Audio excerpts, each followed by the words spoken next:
The Chicago Bulls are on a 3-game winning streak after defeating the San Antonio Spurs in the United Center last night. We're going to talk a little bit about that game. We're also going to talk about Patrick Williams really turning the corner and how he's put together the best 15-game stretch of his career, and can he really build off on it to go for it now and be that player we really kind of wanted him to be for a couple of years now. And we're going to talk about the Bulls' playoff hopes. We're going to get into all that plus the mailbag right after this. You are now tuned in to Chicago Bulls Central, your number one place for all Chicago Bulls news and content.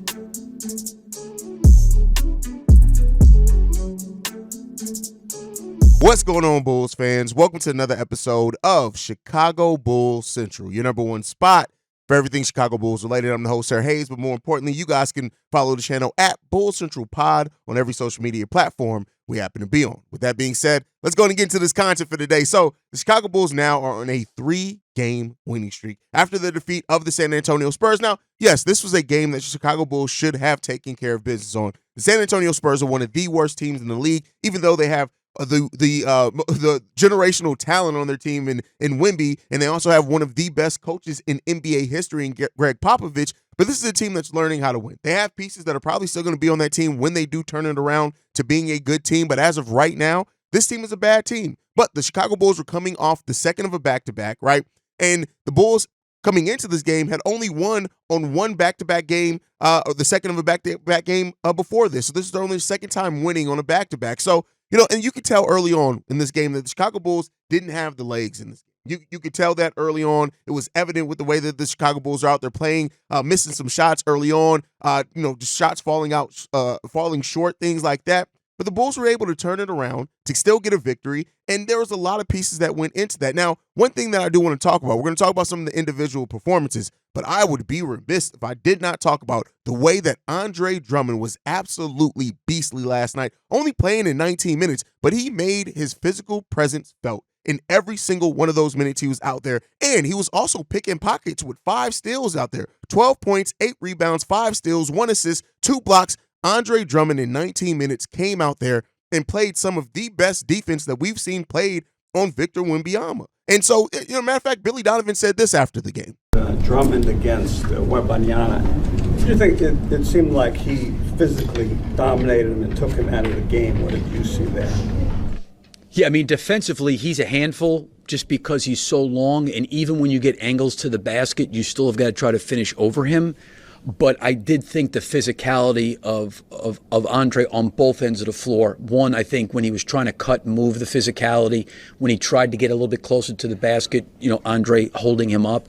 And then I think even though at times maybe Andre didn't get the ball, him occupying him, physically, where he had to work to get around in front of him or he got pinned behind him, those things helped us because clearly, he was a factor at the basket and certainly blocked a lot of shots. And it wasn't just our guards. He blocked some of our, he got Drum a couple times. I think he maybe got somebody else, but he's just so long and deceptive. And that just goes to show the presence that Andre Drummond can still have in this league. And while he's been around the league for a very long time, and it's often, easy to look at him as he's much older than what he is, he just turned 30 in August. And Andre Drummond is still, he's one of the best backup bigs in the absolute league. And it's good to see him, get that recognition and be able to still be effective and impact the game. I know a lot of Bulls fans want to see Andre Drummond play more minutes, and I can understand that, especially with the way that he plays in some of these games. He leaves some things to be desired at times, but I would be remiss. And I know he didn't have the biggest performance, but he made a super huge impact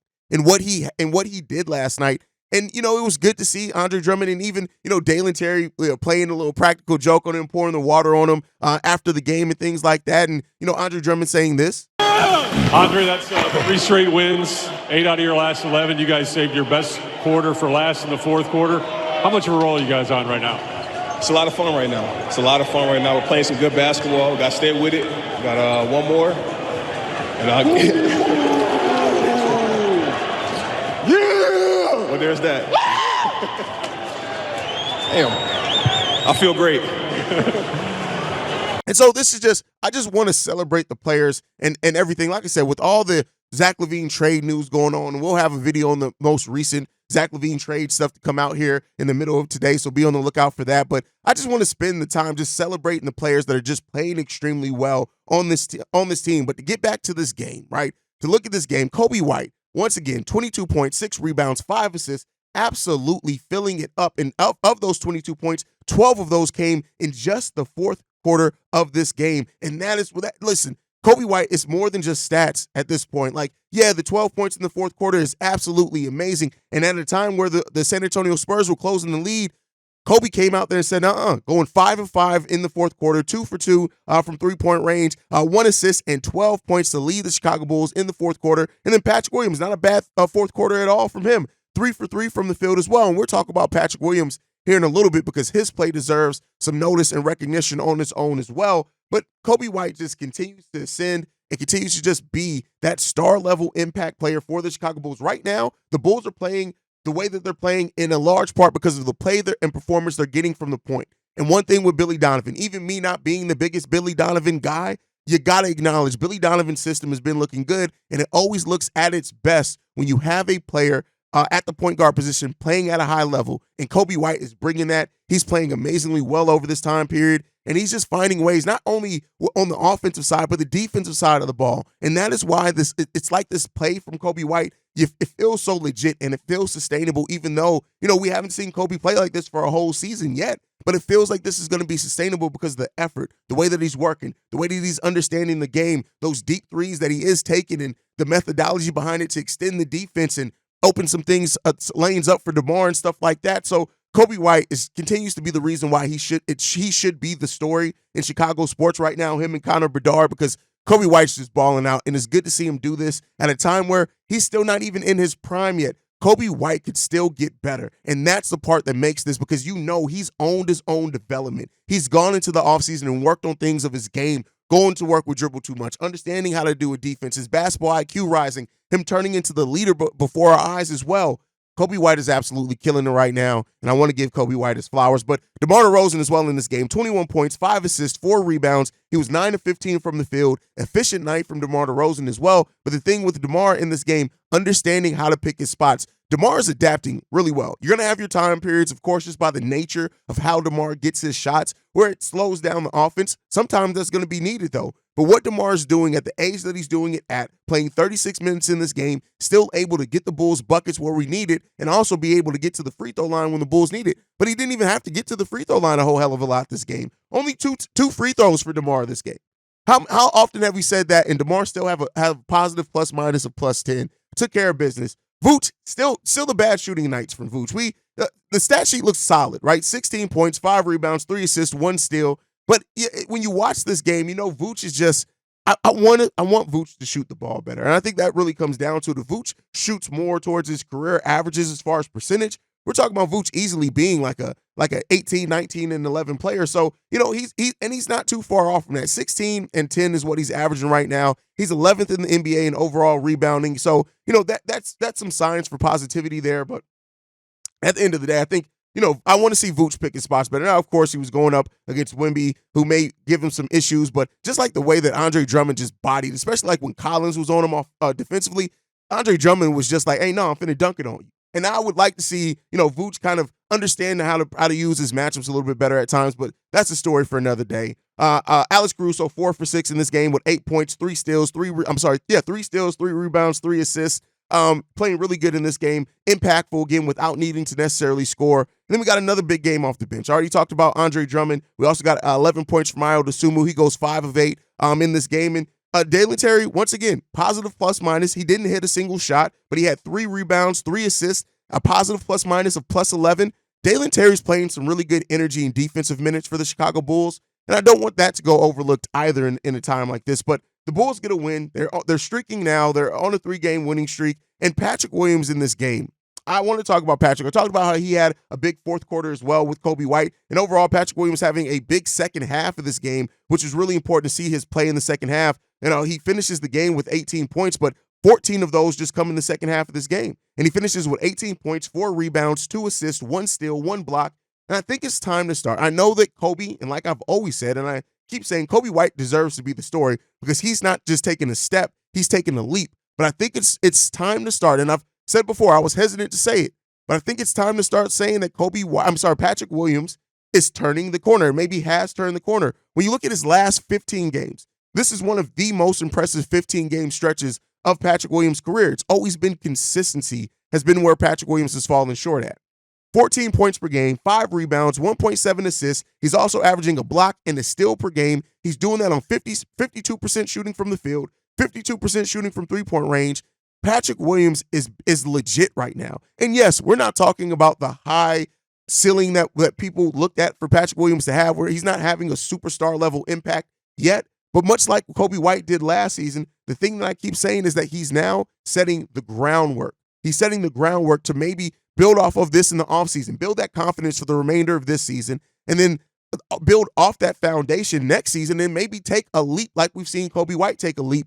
And so those opportunities he's taking the most of. And the thing that makes it really good in this stretch as well is that he's not doing it on many more shots than he's averaged over his career. He's about an 8-shot per game player over his career, closer to 9. He's doing this over these last 10 games on 10.2 shots per game and still having an amazing impact.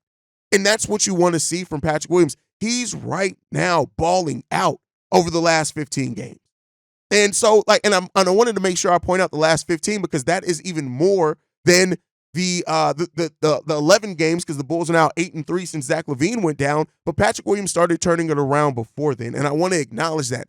Pat is putting together a solid second part of this season so far. Let's see if he can continue it. But some of the key things that are making this easy for Patrick Williams, he's moving out the ball more, which is good. He's only had 3 single-digit scoring performances in the last 15 games for those that are big on scoring, and he's being efficient with the opportunities that he's getting. But even outside of that, Patrick Williams is finally starting to give that consistent effort defensively, which he's always really given, right?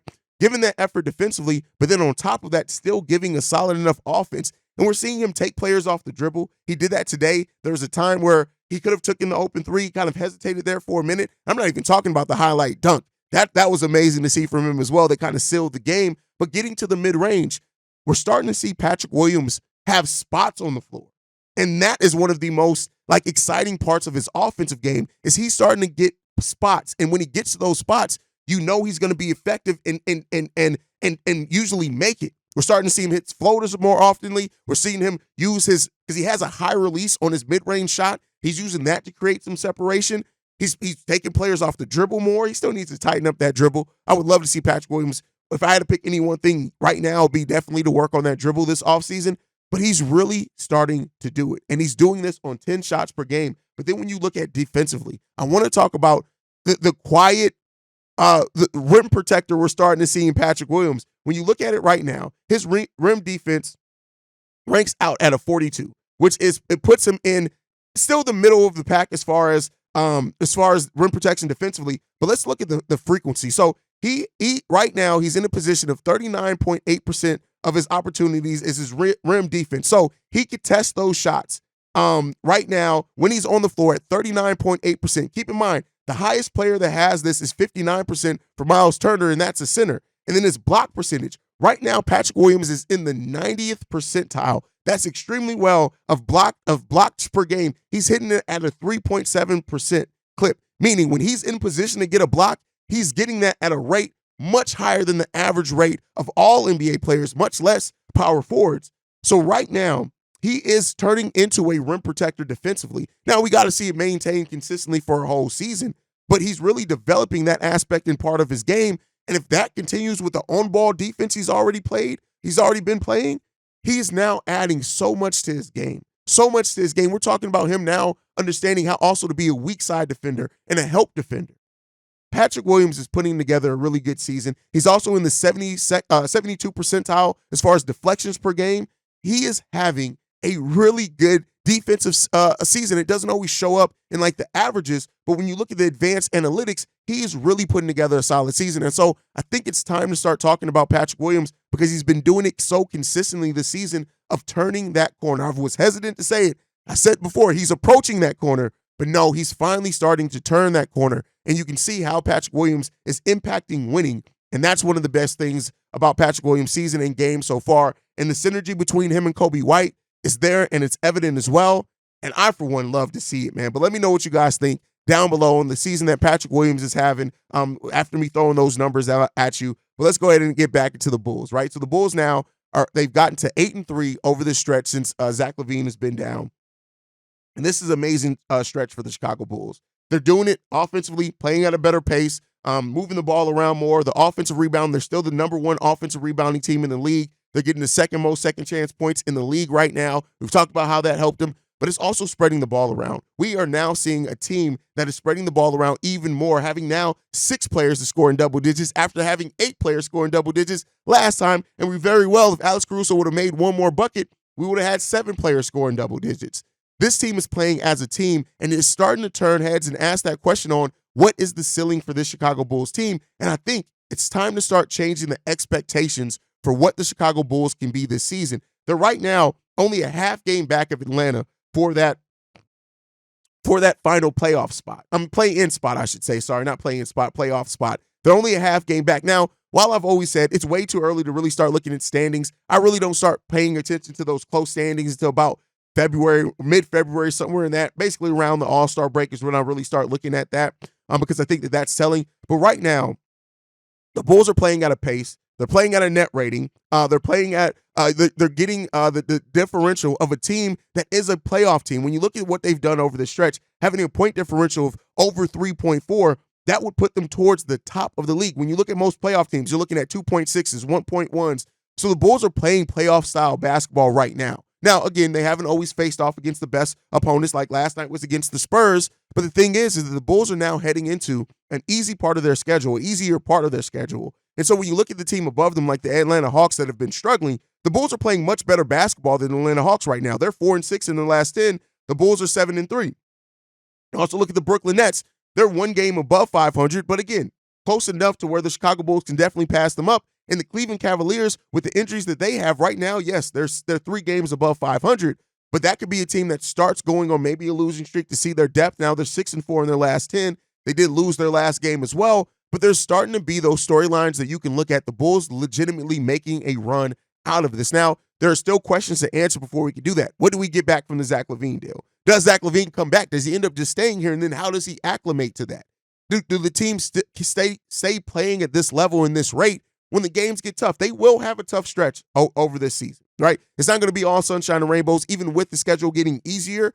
But you're seeing a team now that's playing with the heart, that's playing with the determination, that's executing in a way that it feels like this team can legitimately go on a run. And so, you know, Pat talked about it over on Locked On Bulls, and he said that he can see this team outright making the playoffs. Now, I'm not necessarily saying I see that quite yet, but I do see a path to that happening. They got so much more that they need to do. They need to have a solid month of January, and then we can see that. But we're now only 4 games below 500, heading into one of our easier stretches. And we'll see what that means for the Chicago Bulls, man. I do think that now it's time to start changing that expectation for the Chicago Bulls, meaning it's not just about being a tough team anymore. I said at one point, this ain't about wins and losses. It's about the development, and that's still true. But it may be time for me to start changing my mindset and be like, no, this is still about wins and losses, and those things are going to matter. This team is now the 11th. They're right now at 11. They could be number 10 by the end of this week, depending on what happens when we play on Saturday.